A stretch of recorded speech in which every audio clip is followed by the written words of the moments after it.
following announcement has been paid for by the WZWA Network.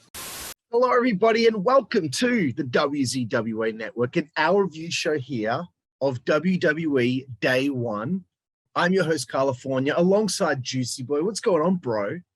Hello, and Happy New Year to you, Karlifornia, and to everyone out there.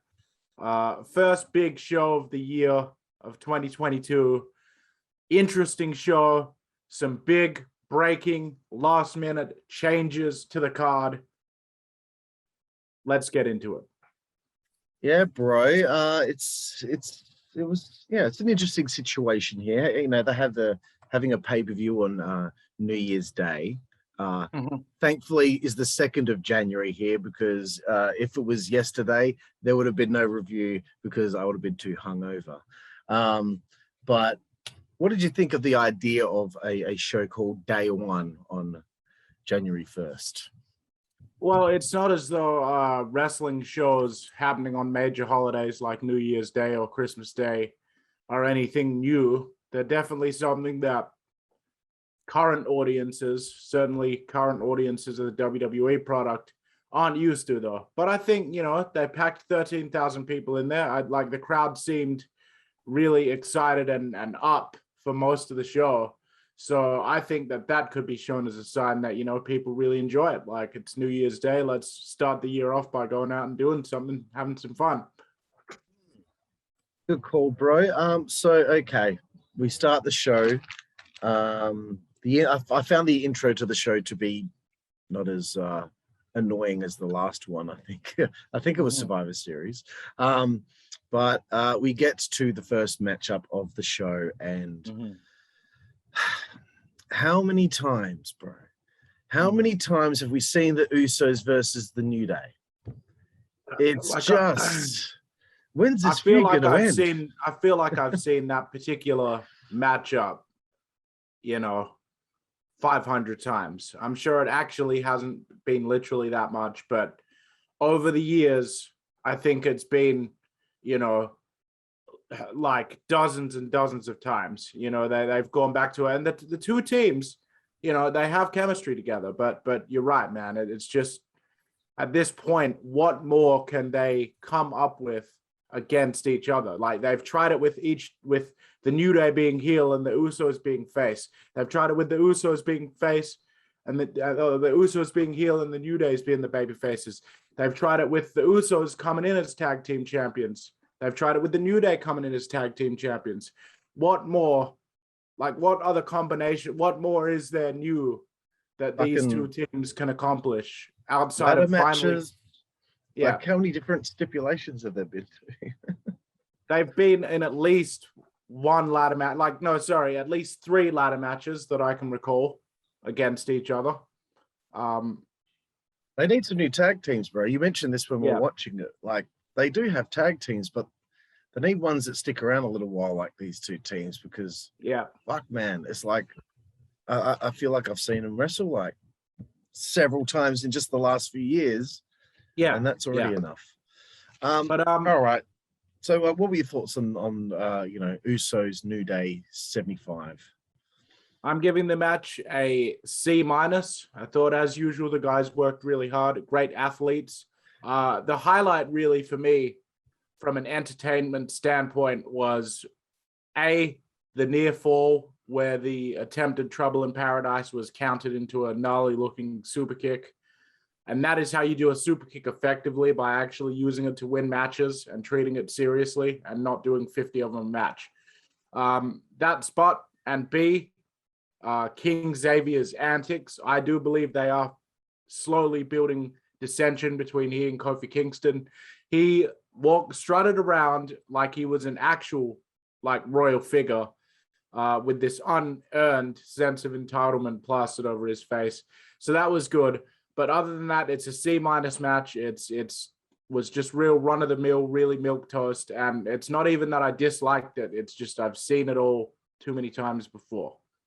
Yeah, I mean, I sat down to watch them. Like, God, like, I really have no interest in seeing these two teams again. But I'll say this, like, the people in the crowd cared. They were really excited, actually. When I looked at them, I was like, that looked like a crowd in a WWE 2K game where they're constantly cheering and going crazy. So, and they seemed quite invested into the match. So you got to give it to the two teams there. They were able to keep the crowd into it. The only other real note I had of the match is that Pat McAfee is just fucking horrible, bro. He was, man. He's not funny, man. I defended him a little bit to you last time, but this show I kind of felt like, man, he actually is grating on me quite a bit. And it wasn't like you even said anything, so it wasn't even like I was influenced by your opinion on it. Like, I was just noting quietly to myself, fucking hell. Jimmy Smith, the Raw counterpart to Pat McAfee on that commentary team, did a much better job, in my opinion, than Pat McAfee. Sorry if I cut in there. No, that's fine. But yeah, Usos win with the 3D, which I thought was a bit strange. But it appears Bubba and Devon shouted them out on Twitter afterward, saying, nothing but love, guys. Okay, moving forward, bro. Unfortunately, this was a portion of the show that I was unable to see because, long story short, we're moving house very soon, everybody. So we're throwing out a lot of crap that we don't need anymore. And we weren't done putting all of our crap into the skip bin that we ordered. You get one a year. When you call the council, you get one a year, and they send it to the front of your house, So anyway, long story short, it arrived on New Year's Eve, and I managed to get a bunch of stuff in there, but not everything. There's a whole heap of other crap that needed to go in there. Anyway, obviously I went out New Year's Eve. New Year's Day, wasn't able to get any work done on that. So it'd only been a day, and someone went ahead and filled the skip bin to the fucking brim. Literally to the brim, bro. And we went out there and we pulled all of it out. It's at the side of the road right now. Fuck them. But I had to spend like a solid fucking 45 minutes putting the shit in the bin that we needed to, as you were continuing to watch the pay-per-view. So what did you think of Drew McIntyre taking on Madcap Moss, a guy who I've never heard of? Well, Madcap Moss, former football player, used to be on the Miami Dolphins. He's a fantastic athlete. He and Happy Corbin came out at the beginning of this. They did a painfully awful heel shtick, doing these really lame jokes that were deliberately not funny, but because it's WWE, it wasn't even funny that they were lame and those two were laughing at him. It was still all just lame. I really wanted to take two hot skewers and put them into both of my eyes and pull them out, and then take the other end of those same hot skewers with my eyes now hanging off of them and shove them deep down into my ear canals. That experience, Carl, the point is, would have been preferable to the bullshit shtick that they were made to say. I'm not even blaming the guys, because you can tell a mile away, you can smell that it was written for them and that they were told to do it. So it's not even their fault. It's just another shitty fucking example of their milk toast, so bad it's bad comedy and inoffensive PG watered down shit that doesn't allow anyone an opportunity to get over the way that they might have done 15, 20 years ago. The match itself, stock standard sort of match that, you'd see on an episode of Raw, but Drew McIntyre, it has now been revealed, is actually dealing with a legitimate neck injury, which that is, I believe, why the match was kept quite short and quite rudimentary. And they later did an angle later on backstage where McIntyre was attacked and his neck was injured by Madcap Moss and Happy Corbin. So all that being said, I understand why the match was maybe, not at that usual high level of Drew McIntyre pay-per-view matches, but mad respect for him for going out there and doing it. Mad respect to Madcap Moss for the incredible back bump that he took on the outside from that belly to belly by Drew McIntyre. I've never seen anybody get as high up in the air taking that bump as Madcap Moss did. And Madcap Moss is a big guy. Like Madcap Moss, you know, is not a small guy, so he's not a cruiserweight. So I wanted to shout that out. I'm going to actually go ahead and give the match a C+. You know, there were a couple little things, as I just mentioned, that I liked about it. But, you know, all in all, Madcap Moss, it already feels like he's hamstrung by what they've got him doing. Him and Happy Corbin, I actually could see the act of them two together really working and them having good chemistry if they were just allowed to do their own thing, you know. But the company's clearly micromanaging it too much, and so it'll never get over the way that it currently is. Best wishes to Drew McIntyre. Hope the injuries aren't too severe. Hope he's back soon and feels better. Very good, bro. Yes, I can't really give any analysis there as I did not watch it. And I only got to watch the last half of the next matchup, Raw Tag Team Championships. RKBro defending against the Street Profits. What did you think, bro? I actually thought that this was, you know, a fairly entertaining match. I kind of was, you know, in the beginning, I sort of felt myself getting a bit bored and stuff like that. By the time it got to the end, it was one of those matches that was like a late bloomer, I like to call them, those kind of matches that sort of at the beginning, you might be sort of, you know, like that. And then just slowly, you sort of like, by the end of it, they've kind of got you and you've jumped onto that cart right at the last minute to try to be on board for the ride. That was definitely one of these matches. RK-Bro as a team and an act, I think that they're really entertaining. You can tell that Randy Orton and Matt Riddle actually enjoy each other's company. You can see that they're having a lot of fun. Randy Orton is constantly trying to stifle a laugh of the little in-jokes and the innuendos about marijuana that Matt Riddle will do. I think, obviously, it doesn't need to be said what a tremendous, you know, all-time caliber performer Randy Orton is. I'm also a big fan of Matt Riddle. So, yeah, you know, pretty rudimentary, like didn't really seem like nothing special to me for the first half, but the second half, really quite good. That's why I'm going to give it a B-. I'm still enjoying the RK-Bro act. I like that they're keeping this odd couple team together for a long period of time. And that they both of those names as individuals have credibility. So you kind of care a bit more when they're having a tag match as opposed to the Smackdown tag match, which was just like, been there, done that. So yeah, B-. Cool, bro. Yeah, I was kind of thinking to myself just then, you know, we're headed towards WrestleMania. You know, maybe it would be cool if Riddle eliminated Orton from the Rumble, which maybe would then lead to a TV, you know, tag title match where Randy will turn on him to head towards Mania. You could tell that story because, like, you know, they've done a lot of in the earlier part of RK-Bro. A lot of the storyline was about kind of like Matt Riddle not having that killer instinct and not having that you know, Vipers, Predators mindset like Randy Orton had. So Orton would constantly be like telling him off and pulling him up on things. You could easily tell the story. Well, I saw the opportunity, bro, so I chucked you out. Isn't that what you wanted me to do? Of course, Randy Orton deep down would not want Matt Riddle to like surpass him in any way. And you've got your match right there. Yeah, I'm just thinking about that WrestleMania card and what might sound exciting. Okay. Yeah, and I just thought the finish of the match is great with the elevation into the RKO was pretty cool.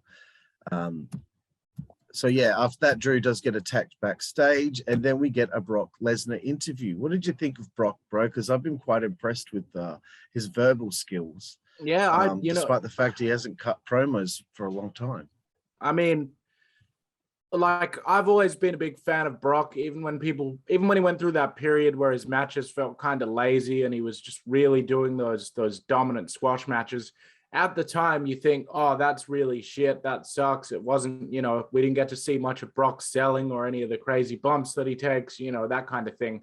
But looking back now, the fact that he has, you know, 6, 7, 8, 9 appearances, pay-per-view matches where he did just dominate the fuck out of his opponents gives him so much credibility now that it's almost like it's worth that they did that back then, because now when he is going to have a match, he just has endless credibility as being a dominant beast. The promo itself, we're seeing a side of Brock Lesnar in this babyface run that we simply haven't seen before. I mean, he definitely wasn't that confident or well-spoken back in his initial run when he was babyface.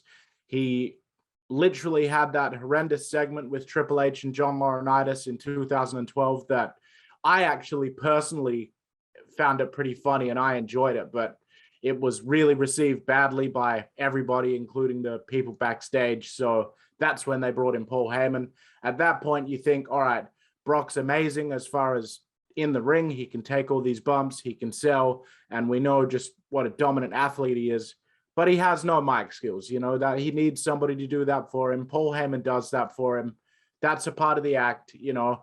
When Heyman went with Roman Reigns, a lot of people still assume that Heyman would also be advocating for Brock Lesnar simultaneously, because how else would Brock be conducting himself and saying what he needs to say? And here it is. They've kind of taken those bits of Brock Lesnar that we would see, whether it be Boombox Brock or Brock dancing to the music in the Royal Rumble and stuff like that. And they've taken this idea that he's this big caveman that lives on a farm and hunts and fishes and fucks Sable and all this different stuff. And they've taken that and they've allowed him to just basically bring that to TV. And you can tell Brock Lesnar is comfortable saying the things that he's saying. He is comfortable delivering this material. He looks like he's never been more comfortable in his own skin as far as actually being a performer. I think that even translated into his work in the ring later on in the match. But I know I'm going on a lot about it, but honestly, it is quite a lot to unpack, because I don't think either of us ever thought we would see this sort of side of Brock Lesnar, especially not at this point in his career when he's in his 40s, you know, and he's still in tremendous condition, physically speaking, but you just don't think an old dog can learn new tricks at this point in time. But here we are. Very impressive. Yeah, bro, I'm loving the beard and the hair as well. I think it's really it's good to see him update the look after all these years. Okay, coming up next, it's the Miz and Edge in this grudge match of theirs. I've got some notes here, not too many though. Maurice looks fantastic. Very slow build at the beginning of the match there. There was a time during this match where I kept thinking to myself, you know, this is going a little long. And I felt that way in quite a few of the matches, like the opening match with the Usos and New Day, this, Liv Morgan and Becky. I thought that those matches went too long, and it's 3 hours, man. And it's 3 hours, and you got 1, 2, 3, 4, 5, 6 matches on a 3-hour pay-per-view. I think you can. This could have been at least push it to 8. You know what I mean? Like this. This show, man. This card would have been perfectly suited to like an hour 45 in your house pay-per-view from back in the day. You know what I mean? I think our reception of it might even be totally different if the length of it was shortened by about an hour. Yeah, exactly. I just felt, you know, the matches were good, but I just felt like it took so long for them to get to their destination, where I feel like you could have got there without the long, drawn out, you know, spots where, you know, there's a big bump that takes place and they're down and all these double downs and all that. That was just one thing I picked up on the match, but they did get me with the skull crushing finale false finish. With Maurice's help. But again, I wrote stop with the kicking out of the finishes, guys. I honestly think that kicking out of a finisher should only really take place in the main event of WrestleMania. I don't think any other match on any other pay-per-view, you know, I just don't think kicking out of finishes is a good idea. But anyway, Beth shows up, Beth Phoenix, the glamour's on herself. She chases Maurice off, spear from Edge, and Edge beats The Miz. I was surprised. I thought The Miz might win this one, but what did you think of this match, bro? Well, I like you, I thought it was very slow, but I like the fact that we're getting an old school heel in The Miz versus an old school babyface. Miz is actually using things like the ropes. He's using things like distraction. He's actually, this is why AEW, once again, the referee needs to be credible. The referees in WWE are credible. They actually get into the wrestler's face and say, no, piss off. Like, you're not supposed to do that. Do you think I'm an idiot? Like, and in this case, official Jessica Carr, who, as people may know, Edge has become a huge fan of Jessica Carr as a referee. Posted a very nice social media post recently, singing her praises and congratulating her on becoming such a great referee. Clearly, that's continued here. She was the ref for this match. I want to point out that she, on the subject of referees, she didn't get into the wrestler's face in a way that she felt, it seemed like she felt like she could physically stand down the wrestlers. She instead carried herself with authority. Like, she's the boss. She calls the rules. Don't try to fuck with her. When Miz put his feet on the ropes, you could actually audibly hear her going, like, don't come into one of my matches that I'm refereeing and treat me like an idiot.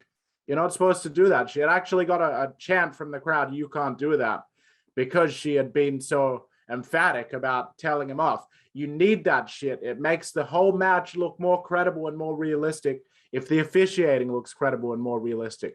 Other than that, major notes. I love the half Nelson face buster into the announce table. I love that there was a teasing of the Prettier before that. The skull crushing finale. I thought that was a good sequence. I thought that the skull crushing finale, off the cheating, that should have actually been the finish for me. I think Edge could have lost this match. Me too. I think the Miz could have really benefited from beating a veteran like Edge. Miz at this point is a veteran himself. It would only add another notch to Miz's belt and make him look that much better to get a win over Edge, especially since he cheated anyway. I was a little bit miffed when Edge kicked out of the skull crushing finale. I just didn't think it was needed. It was nice seeing Beth come back. She looked great, a beautiful woman. I didn't like the fact that all she did was kind of walk around the ring and Maurice just walked out the other way. I thought that was kind of stupid. If you're not actually going to have them interact physically, you could have literally just had fucking Beth Phoenix like show up from the crowd or something like that and, get in Maurice's face and say, stop fucking with the match or whatever. And if you wanted to give her an entrance, you could have just had her stand on the ramp and they can be shocked that she's there, and that can be the distraction. I just thought it was a little awkward the way that it played out physically with sort of like the slow motion chase around the ring while Beth Phoenix's entrance music played. I'm going to give this a C-. I felt like I wanted more from this match. Once again, it's not like I'm disappointed in the efforts of the guys. It's just the way that it was booked, the way that it was kind of plotted out didn't work for me personally as a fan. Others may disagree. I don't know. Fair enough, bro. Coming up next, I guess is it the, I don't know, Raw or SmackDown Women's Championship? At this point, I don't know anymore. It was the Raw. It was the Raw one. Yeah. Okay, cool. So Liv Morgan is challenging Becky Lynch. So it's nice to see someone a little different for a change, getting in the title program there for the ladies. I feel like I've seen a lot of those combinations, the usual ones, a bit too much as of recent. But what did you think of the Women's Championship match? I like Liv Morgan. Obviously stunning young woman, but beyond that, also she's got a natural charisma. The character that she plays of kind of that like sort of punkish, gothish, like she's kind of got that alternative thing going, but it's mixed with this kind of girl next door sweetness. That kind of like the contrast between that really, I think really works well. I think like people, when they watch her perform, feel like they might know somebody like that, or like they might have a friend that's like that, or, and obviously there's a lot of people that are just pigs and they're only going to care about our looks. That's fine. They're still going to pay tickets to get in the arena and see her. So fine. The match itself, I actually thought this was one of the few matches on the card that kind of had a little bit of heat to it. I really felt like Liv Morgan, and Becky Lynch played their babyface and heel roles respectively really well. The crowd was really not happy when Becky would do something heelish, and they really seemed to be getting behind Liv Morgan, like they really wanted to see her win the belt. This did go on for a bit too long for my taste. I think you could have shaved like 5-6 minutes off of it, and it would have been just as good. Highlight of the match for me was Liv Morgan going for that power bomb when Becky was perched up on top. Liv couldn't power bomb her off there. Becky was holding onto the ropes too tightly. I was at this point really keen to see Becky just fucking get wiped out. So when Liv then bounced up on the top, springboarded, spun around into like a diving sunset flip power bomb, all in one fluid motion, and landed it perfectly on her feet. I fucking popped huge. That was my big highlight of this match. Probably one of my top highlights of the entire evening. Amazing work. She has said in interviews before that she actually really wants to make an effort to be a good wrestler, that she cares about being a good performer in the ring, that, it matters to her. And you can see that improvement paying off every time she's in the ring. Kudos to her.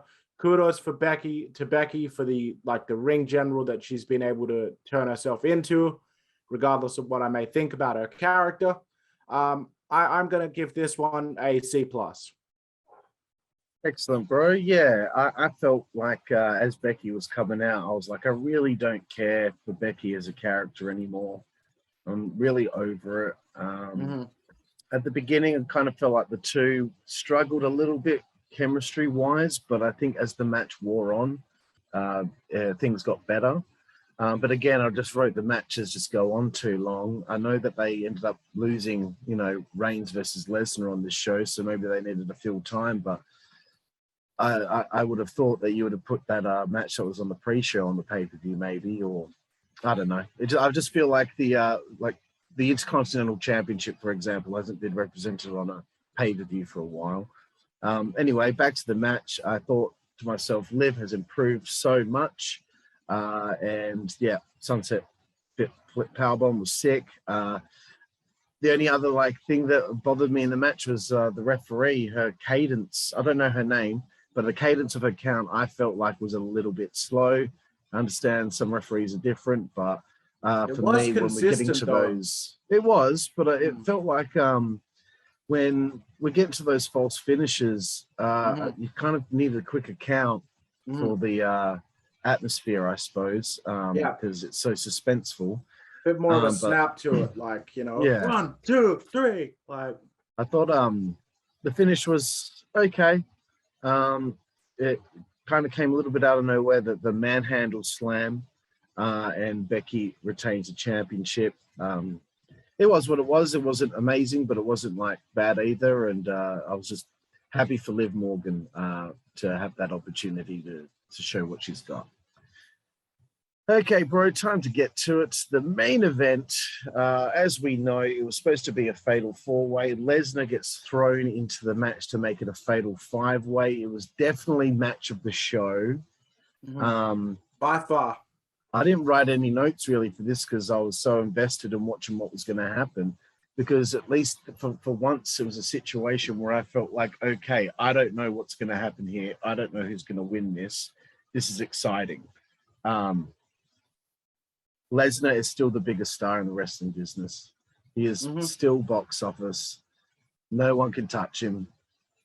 That's all there is to it. Reigns, if anyone, Reigns can touch him, but other than John that, Cena. Possibly John Cena, man. John Cena's a pretty big star still. That's it, bro. Some fantastic spots in this match. I really like the fact that they made Lashley look strong anytime he interacted with Lesnar. I don't think Lesnar really did much to Lashley in this match. I think he just took a couple of spears from him and also sold the Hurt Lock quite well. So that hopefully is a teaser for the future. Everyone's been asking for that fucking feud. I want that match, bro. For a long time, man. Yeah. I want that match at the Rumble or Mania. I want it. Yeah, me too. And I think it would really be cool also to have Heyman back with Lesnar to have the interaction with MVP. But anyway, look, Lesnar wins the championship again. 6-time WWE World Heavyweight Champion now, along with his 3 reigns as Universal Champion. You could see by some of the reactions of the crowd members out there, They weren't happy with Lesnar now once again being champion. And I saw some tweets from people saying, "Oh, how could you do Big E like that? You know, Lesnar took it off of Kofi, and now he's taken off Big E. How can you do that to them?" Just like because it's fucking Brock Lesnar, dude. That's why. Like, that's why. Yeah. You know. Well, look, that's all I've been hearing when I've been hearing anything about Raw or whatever. It's been what Lesnar's been doing. That's the only time I hear anything about it, because I don't pay that close attention. Honestly, like, I like Big E well enough and all that stuff, and I enjoyed his title reign. But on the Solo Monsters review of this same show, he kind of had the feeling that whether or not Brock had been in this match, Big E was going to be losing that title before WrestleMania, that he wasn't going to go into Mania. I don't think he's as strong a champion as Roman Reigns. I think Survivor Series showed that. I think the fact that Brock came out last for this match and not Big E showed that. That's nothing against Big E. No one's done Big E dirty. Big E lost in a match that involved 4 fucking other people, like, to the most dominant star in the history of WWE. And it could be argued that he might not have necessarily lost in that fashion if it had just been him and Brock Lesnar one-on-one. We don't know, because we didn't see him and Brock Lesnar one-on-one. I'm sorry, I feel like I cut you off again there. But no, it's fine, bro. Tell me what you thought of the match. I was on the edge of my seat. This was by far the match I was most looking forward to. Roman Reigns, unfortunately, tested positive for COVID. We wish him the absolute best. We wish him health, safety, prosperity. You know, whenever he comes back, we'll be looking forward to it. He's one of our favorites. We really enjoy his work. You know, so all the best to him on that. Throwing Brock Lesnar into an already stacked fatal 4-way WWE title match caused bedlam in this match. It is about... So the really annoying year where Brock Lesnar randomly came out at the end of the Money in the Bank match and just took the fucking briefcase off the thing and won the match, even though he was never originally in the match. This was like a good version of that. This was like, oh man, now they've thrown the biggest wild card, the biggest X factor, the most uncontrollable force in WWE. And they've tossed it in the middle of this fatal 4-way that's already been established. All 4 of the guys in the match have already been interacting with each other for weeks. That's been basically the best thing about Raw, is this big WWE title picture that they've got. And now you're chucking the beast Brock Lesnar into that match, into that situation as another variable. Such a spanner in the works, isn't it, for everyone in that match? I knew it was going to be amazing. Brock has a very good track record with multi-man matches. Him versus John Cena versus Seth Rollins at the Rumble in 2015 might be one of the best triple threat matches ever.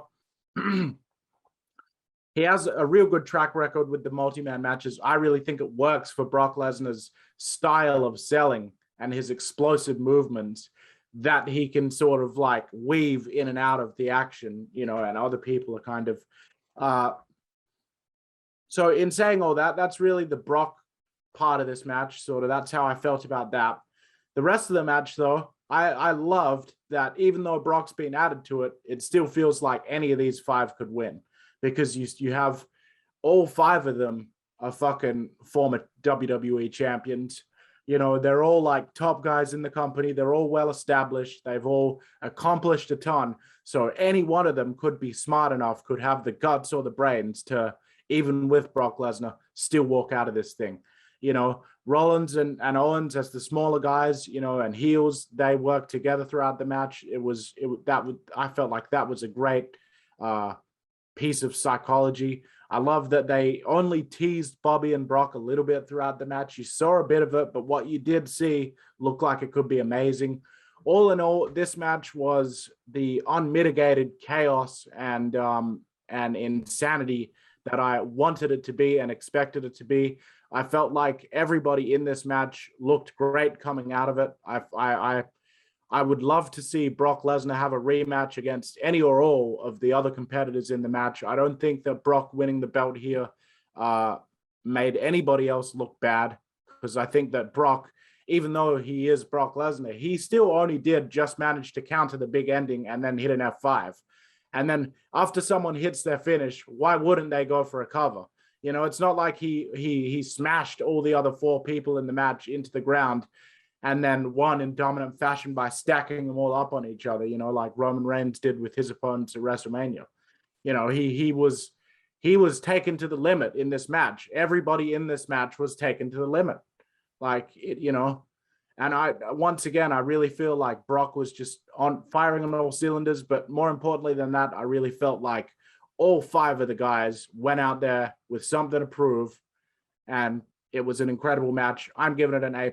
I really loved it. And also didn't outstay its welcome at all, man. It was, you know, yeah. Yeah, even if it was given a few more minutes, I wouldn't have minded because it was just a whirlwind roller coaster ride. And everyone got their spots in and everyone looked good and Brock sold for everyone. And so a very good ending to, I guess, a kind of middle of the ground pay-per-view. Mm-hmm. Time to get to your final thoughts and rating out of 10. Yeah, well, my final thoughts, honestly, man, I was kind of hoping, even though I didn't have really high expectations, that this show would end up just being full of pep and full of spirit, and that it would just be a really fun New Year's Day show where everyone's excited and everything is just a mile a minute because it's also coming into WrestleMania season. The Rumble's next month. We didn't quite get that. We instead got a lot of hard work from the men and women on the roster that still resulted, unfortunately, in a real kind of a plodding, kind of a not great, but not really bad show. And the main event is definitely a match that I will probably go back and watch in the future. You know, I can definitely tell that's a match that I'm going to revisit. But that would be just about the only thing that I would go back and revisit. If this pay-per-view was still taking place in the era of like $50 pay-per-views, it would be considered a travesty though. So on that metric, it can't really be considered a great show. But I'm going to go ahead and give it a 5.5. You know, it was very middle of the road for me. But the few highlights in there and the main event make me want to give it that extra 0.5.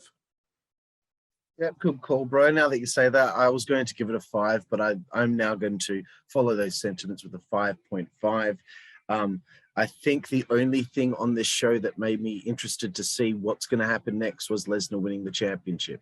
Mm-hmm. Everything else, not so much. Yeah, I'd like to see where they go with the Miz and Edge next. But everything else seemed to kind of like have a full stop at the end of the sentence there. And it felt like there's not really going to be anything continuing on. But they are hopefully going to be starting to get their angles and stories lined up for WrestleMania and WrestleMania season. We're getting to the exciting part of the year with the Rumble coming up and all that.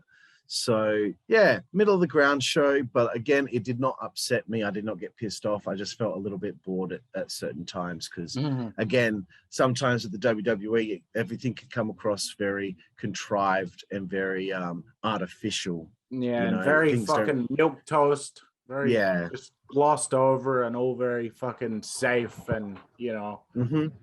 Sometimes I feel like I'm gonna have a seizure, man. Like there's so many lights. It's a rainbow of colors. It's too much sometimes. Well, even during fucking, geez, I don't know if it was Big E's entrance or someone's behind them. The screen was like all wavy and stuff, and I was like, man, like I might have a bit of a problem in a second here. That was Liv Morgan's thing. Oh, right. Anyway, bro, so there we have it. Hopefully WWE can start finally getting their shit together with the television shows. I don't know what that's going to take, though, but let's hope that as WrestleMania season rolls along, things can get more exciting and we can be more pumped up for pay-per-views like this. But we got the Rumble coming up next, so that should be good. Juicy Boy, tell everyone where they can find you. Yeah, cunt. Well, you can fucking find me on just about every social media platform on God's green earth. You can find me on Twitch, woo, at Juicy Boy. You can find me on Twitter, woo, at Juicy Boy.